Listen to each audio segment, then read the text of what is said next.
I'm glad you guys were able to get out here on this beautiful day in November. A little chilly, but it's a great day to be on the beach. You know, the stripers are just starting to run, Garth. Have you ever caught a striper before? No, I can't say I have, Pastor Pete. You don't have stripers up from your hometown, do you? You got more brook trout and lake trout and rainbows. Yeah, we got rainbows, so we can go. Maybe a little catfish. Yeah, you get your catfish occasionally too. And then there's that ever-present sucker. Yeah. Oh, I've run into a lot of suckers in my day. Yeah, so, you know, it's just good. Hi, guys. How you doing today? Hey, guys. Good. Beautiful day to be out fishing here. Let me cast a little bit, okay. What are, do you know any good fish stories, Garth? Any good fish stories? Well, did you hear the one about the one-armed fisherman who caught a fish this big? I mean, that's less of a story, though. It's more of an anecdote. That's more of an anecdote. Yeah. Well, I know a story that's a little longer. It comes out of one of my favorite books. Oh, yeah? Would you mind sharing it? Yeah, no problem. So, this story comes out of one of my favorite books in one of my favorite books, because it's a book in the Bible, which itself is a book. But it's the story of Jonah. Have you heard that story, Pastor Pete? Yeah, but it's been a while. That's fair. Have you heard that story, boys? Yes. What story? The story of Jonah and the fish. The big fish.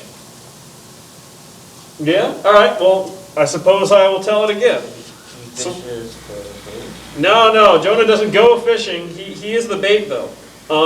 So Jonah was a prophet in old Israel, which meant he talked to God and he told people all about God's laws. And one day, God said to Jonah, I want you to go to a city full of crabby people, and I want you to tell them that I'm asking them to say they're sorry. And so it was like asking Jonah to go to Newark, and he wasn't about doing that.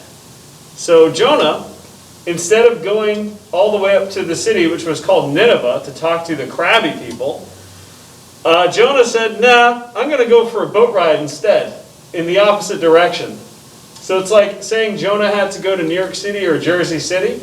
Instead, Jonah got on a boat and started heading down towards Florida. He started going in the opposite direction. And while he was on the boat, a big storm came up. And while all the sailors were running around trying to save the boat from sinking, Jonah was asleep. Can you believe that? The whole boat's going down and it's asleep. Have you ever fallen asleep in the middle of a storm, Pastor Pete? Oh, yeah, all the time. All the time? That's because you're a Navy family. What about you guys? Have you ever fallen asleep in the middle of a storm? No. Yeah. So I promise fishing comes into this story sooner or later. Whoop, gotta reel this in.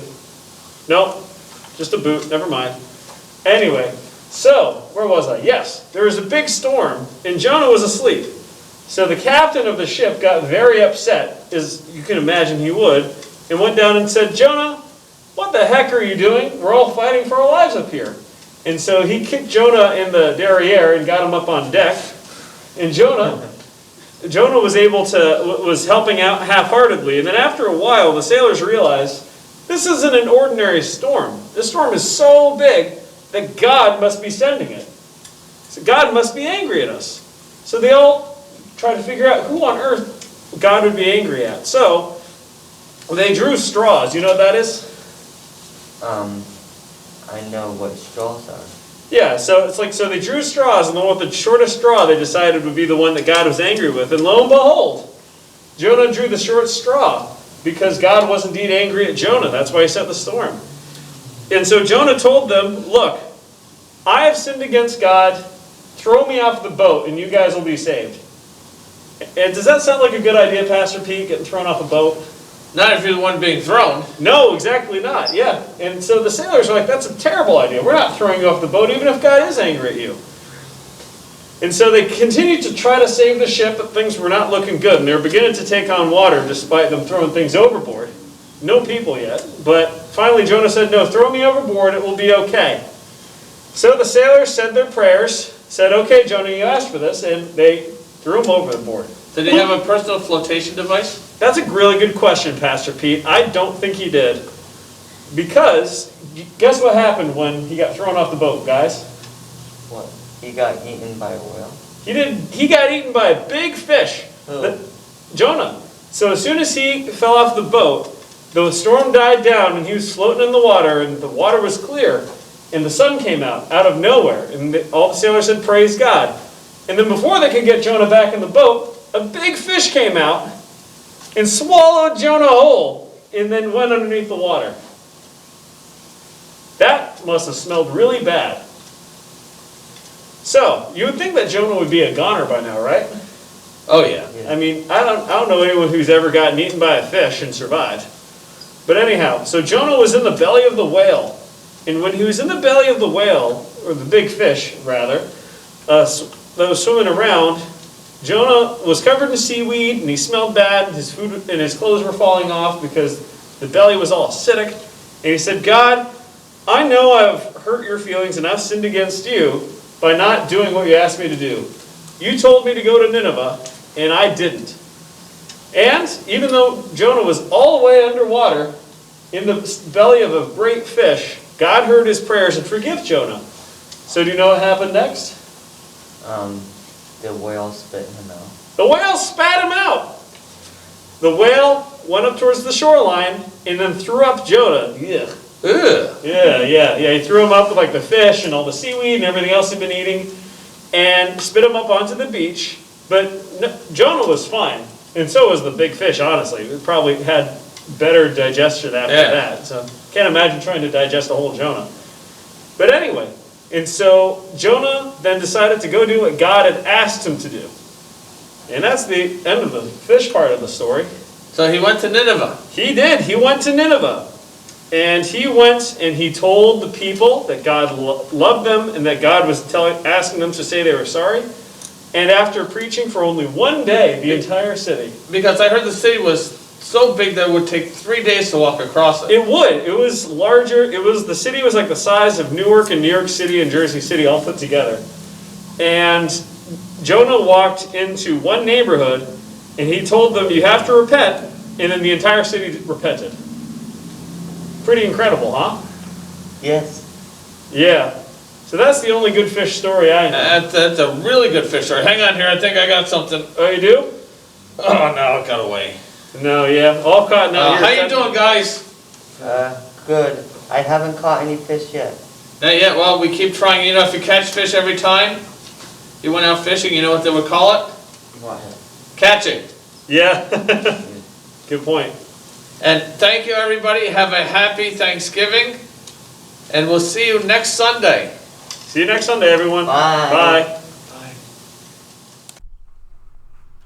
Hi everyone, and welcome back to Virtual Sunday School for Sunday, November 22nd. Today's Bible story about Jonah and the big fish comes from the book of Jonah in the Old Testament. The book of Jonah is short. It only has 4 chapters. So Anthony and Justin, have you ever been fishing? Yes, many times. Many times, actually. And what did you catch? Justin, what did you catch when you went We fishing? caught a turtle that was this big. Wow, and how about you, Anthony? I caught this one that can talk. You could talk. So did you throw your turtles back into the water? Yes. Yes, you did. Yeah. So when I was growing up, my dad, Pop, always had a boat, and we would go fishing a lot. And I remember catching fluke and bluefish, but we also caught some crabs and sea robins and sand sharks and lots of seaweed. Once, when we were out in the ocean, we even saw a huge whale. Did you know that there are over 25,000 kinds of fish? Some look like the fish we are used to seeing around here, but some look very, very weird and strange. So Justin, I know you like learning about fish. Yeah. What is the strangest fish that you know something about? The deep sea anglerfish. That really scares me. The one from Finding Nemo when Marlin and Dory are going down deep. And you see the deep sea anglerfish with the light hanging over it. And that really scares me.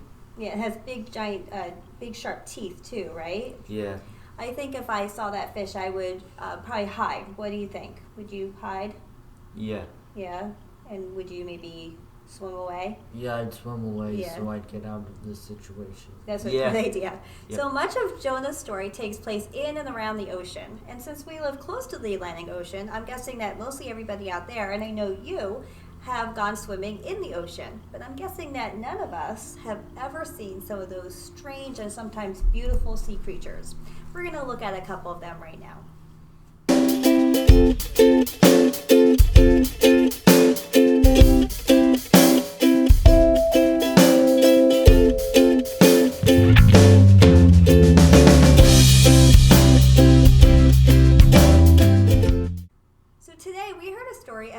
someone who hid from God.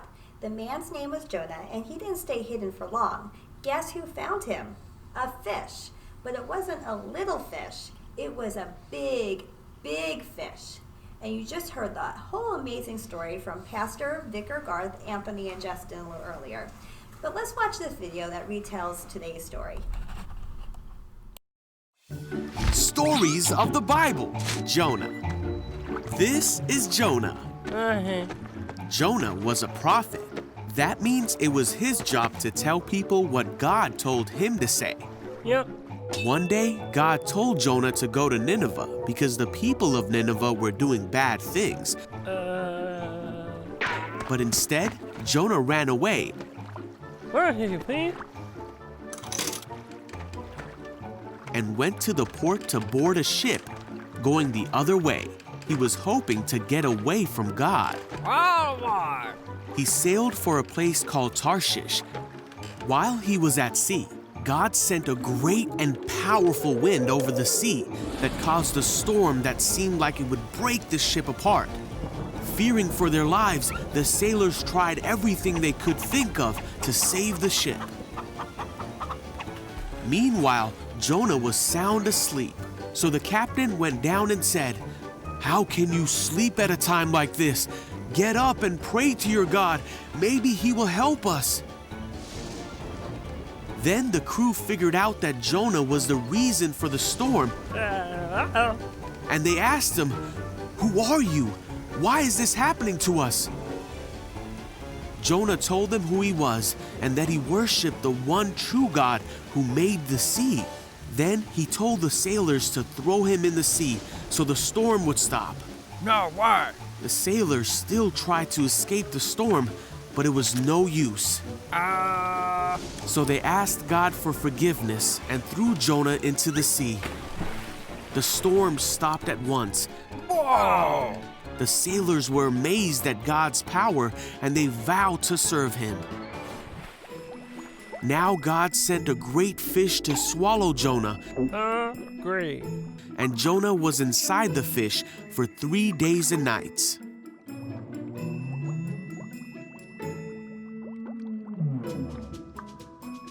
Jonah prayed to God from inside the fish, and God ordered the fish to spit Jonah out. Yuck.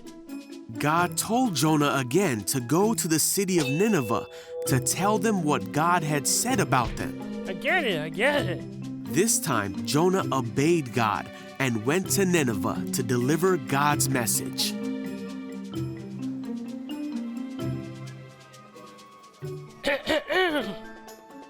The people of Nineveh stopped doing bad things and turned to God. They were saved because they listened to the message that God had given Jonah.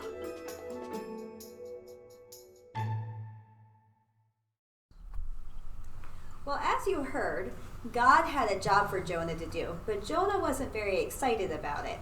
He didn't want to go to Nineveh, not one little bit. So Jonah hid from God, or at least he tried to hide. We've talked about this before. What are some things that parents and teachers make you do even though you don't want to do them? Work. Work, okay, at school or at home, or both? Both. Okay, Actually. yeah. Homework. Homework, okay. And do you ever try to hide so that you don't have to do those things? I don't do that because I don't want to get myself into trouble. So you just try Always to... get things done. Yeah. Yeah, so you just try Yeah. to get it done. Yeah. Yeah. Well, when I was growing up, my sister, Aunt Michelle, whenever we had to clean up the dinner table or do something, she would go and hide in the bathroom. But then we would find her in her bedroom reading a book. So she would try to hide all the time. It didn't always work. So we're going to try a fun activity. You can try this at home too. You just need a sheet, a ball, and some fish, stuffed animals or paper fish, whatever you have. So if you guys could go to the corner and pick up the sheet. Okay, so we're going to imagine, Justin, move a little closer. Okay. So we're going to imagine, Anthony, move a little closer, that the sheet is the ocean, and it's a very stormy day. Okay, now let's pretend that the ball is our boat, And the fish are fish swimming in the sea. So, oh no, the storm is getting wilder. The waves are getting larger. Can we keep the boat from capsizing? Can we keep the fish from getting washed ashore? Do you think we can keep that boat from falling off the sheet? So just imagine if you were a sailor on Jonah's boat and you saw how wild and stormy the ocean was becoming. How would you feel? A little scared, right? Yeah, maybe a little seasick. So Jonah knew that God was angry. So Jonah let the sailors throw him overboard. Well, then the ocean calmed down. The ship stayed afloat, and all was well. But for Jonah, the adventure was just beginning. So what happened next? He was thrown into the water. Right. And then a large whale ate him. Yeah, that's right. Jonah was swallowed by a big fish. So we're going to put this down and say our Bible verse for today. Come over here, guys. Jonah, chapter 1, verse 17. You can come back, Justin. Sure. Okay.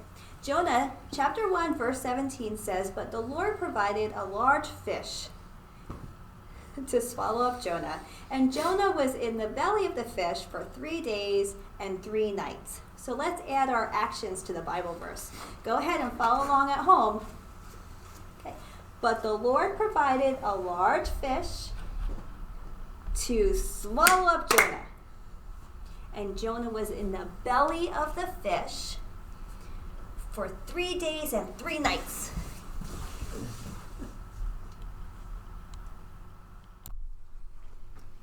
Jonah tried to hide from God, but God found him. Just remember, like Jonah, you can't hide from God. God is with you, even in a hiding place. It must have been a little scary and smelly inside the belly of the fish. Jonah even thought he would die. While in the belly of the fish, Jonah prayed. Jonah knew that even when he tried to hide from God, God was listening to him, watching him, and caring for him. We learn that we can't hide from God, and why would we want to hide anyway? God cares about us and is there to help us wherever we are. We can trust God. Thank God for the big fish that God sent to swallow Jonah. Do you realize that by catching him and spitting him out on the beach, the fish actually saved Jonah's life? God can use anything, even a big fish, to bring about good. The story of Jonah proves that even very imperfect people like us maybe, can still do God's perfect will. Jonah had to be dragged into it, and he didn't take delight in watching God's plan unfold, but he managed to complete the work of spreading the message. We can learn from him too. Jonah teaches us the value of being more obedient to and trusting of God, even when we don't feel like it. When Jonah was in the belly of the fish, he prayed to God and asked for help. What are some things that you might need God to help you with? It can be help you need or help that someone else needs, or even help for our world in general. Keep that in mind for later when we get ready to say our closing prayer. We'll help you. So let's take a few minutes before we end today's lesson to think about things that we are thankful for. When the boys were in Cub Scouts, we did this simple craft using some pine cones that we found in the woods. So we took several pieces of colored paper and we cut them into strips. And then the boys wrote things that they are thankful for, and we glued them to our pine cones so it looked like tail feathers.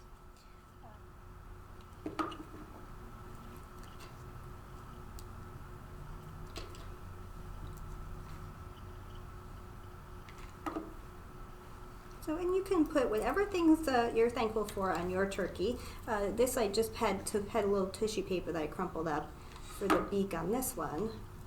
What paper? Like tissue paper. See? Tissue paper? Mm-hmm. We'll get a little closer and I can show these.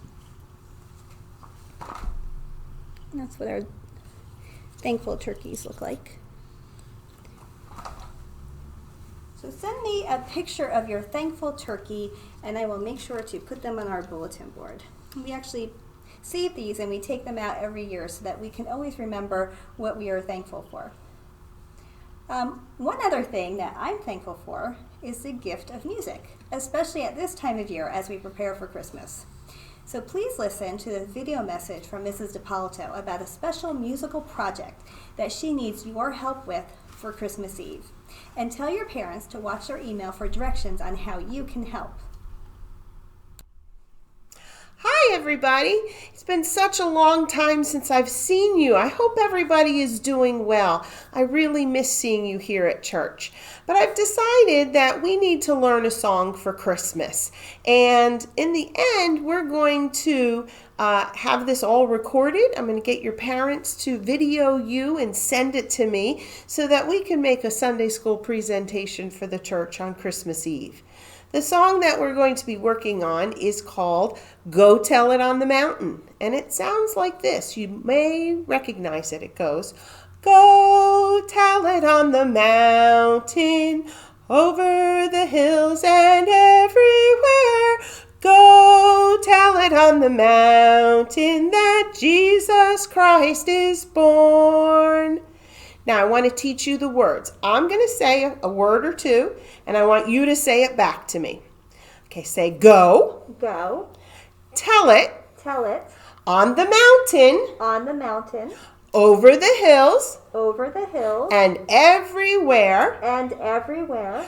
Go. Go. Tell it. Tell it. On the mountain. On the mountain. That Jesus Christ is born. That Jesus Christ is born. Now, I'd like you to help me sing it.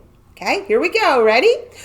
Go tell it on the mountain, over the hills and everywhere. Go tell it on the mountain that Jesus Christ is born. Let's do that one more time, but I want you to sing a whole lot louder because I can't hear you. Let's try it again. Here we go. Ready?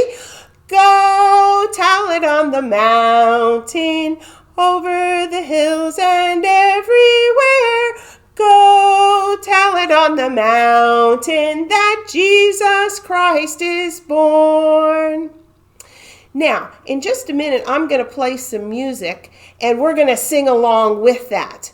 And this is actually what you're going to be recording to in a few weeks, and I'll give you those directions when the time comes. But there's something we have to do right at the beginning. You're going to hear me say, I'm going to count to 4, and on 4 we need to clap. So we're going to do it like this. 1, 2, 3, clap.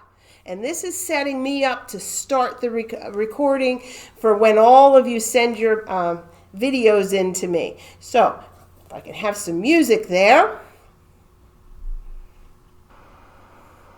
And you sing when I sing. Okay, everybody. I'm going to count.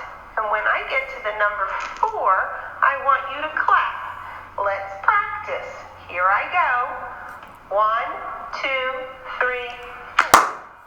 Let's do that again. 1, 2, 3, 4.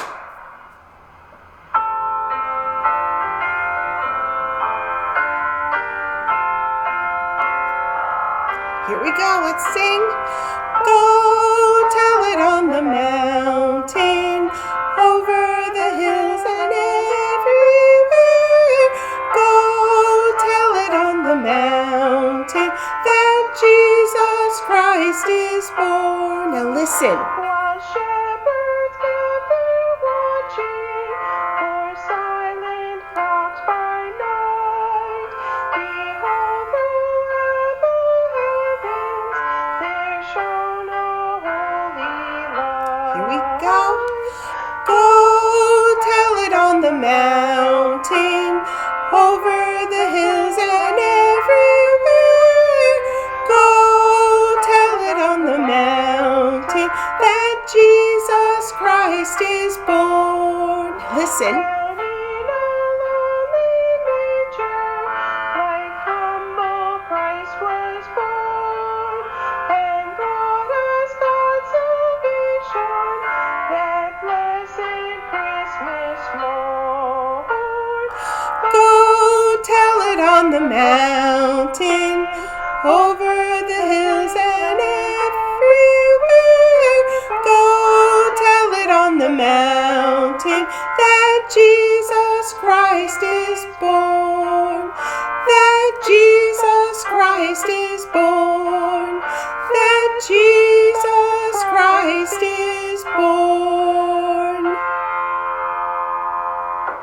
Great job. I'll see you again next week. Bye. Thank you, Mrs. DiPaldo, and don't forget to check your email for more information on how you can help with our Christmas Eve music project. We hope to hear all of your voices. Thanks again for joining us this week. Let's close with a prayer, and remember to think of things you need God to help you with, and also things you are thankful for as we say our prayer. Let's bow our heads. Dear God, the big fish spit Jonah out, leaving him dry of doubt. He knew what he had to do, and we know what we must too. When we listen to your word and obey all the things we've heard, we know in our hearts what's true. There's no better boss than you. Thanks be to God. Amen. Happy Thanksgiving, everyone. Bye. Bye.